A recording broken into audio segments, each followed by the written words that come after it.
the risks of human beings, that can have the full counsel of an incredibly informed and varied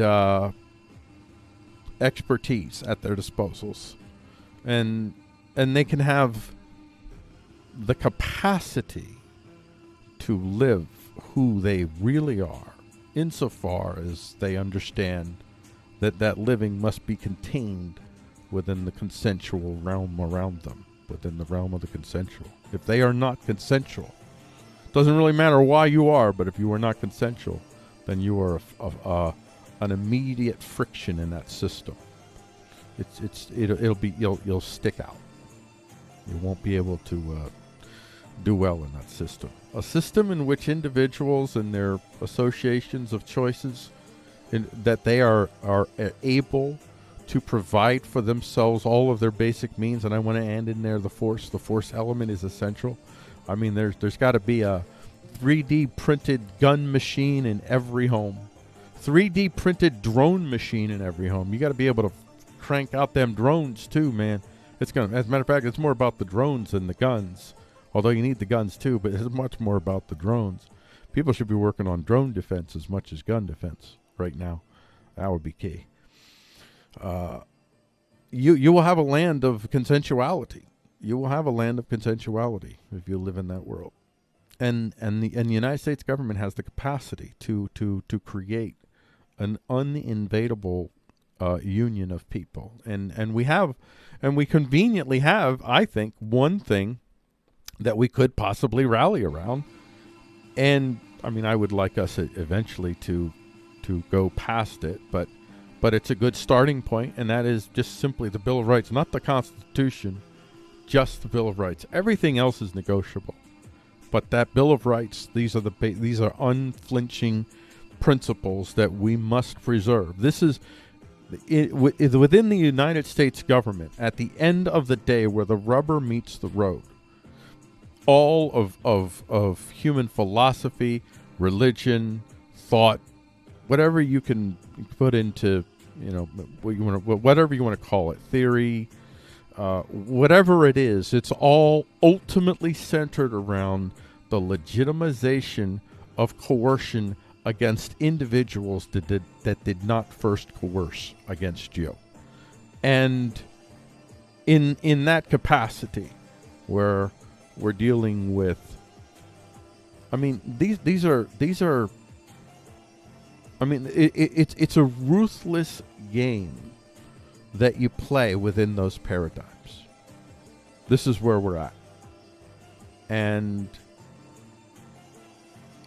when people have the capacity to say no and yes, and they can back up their no's and yeses, then people will naturally start to build justifications for submitting to others, because we don't really like submitting to others, so we have to find justifications. So we have concepts like love and goodwill and equality and justice that give us some capacity to demean ourselves before others. Which, I mean, that's one way to get there. That's not the only way to get to consensuality. There's many paths to consensuality. So, I mean, you can be a sociopath. As a matter of fact, I would imagine that sociopaths, on the main, most sociopaths are not, I guess they're not fundamentally inclined to believe that they're beyond the capacity to experience physical consequence to their actions. So, because of that pragmatic realization, and it would be pragmatic for them, or maybe I'm saying psychopaths, I'm not sure, maybe it's psychopaths, but they're the psychopaths, their capacity to pragmatically assess what's in their best interest. I think on the main, psychopaths will do well in this system. The psychopaths who thrive in a coercive natured system, the one we have now, and we have had in many forms, many ways throughout human history, these folks would not thrive in the system, because they are fundamentally driven to assume that there is no consequence to their action. And I think probably among psychopaths, that's probably a very, like maybe less than 5% type numbers. It's like 95% of psychopaths will actually be good neighbors in a consensual world. They will see the pragmatic practicality of such a world, especially because in my theory, consensuality.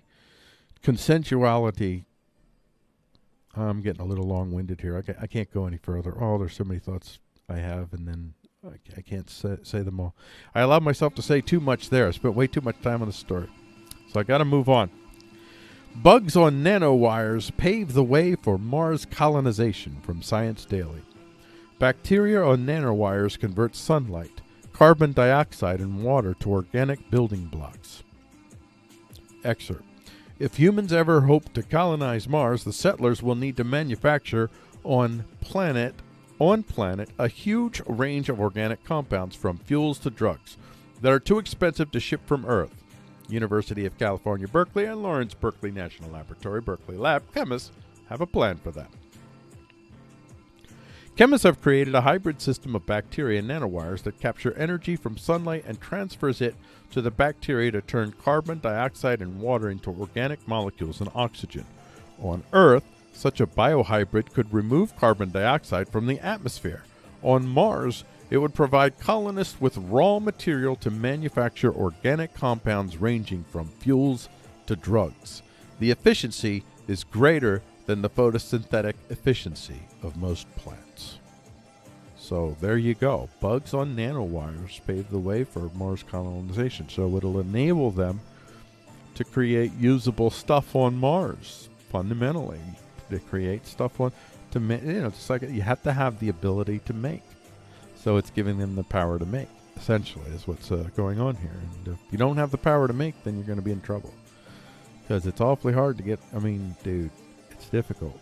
It's expensive to get things in space in general.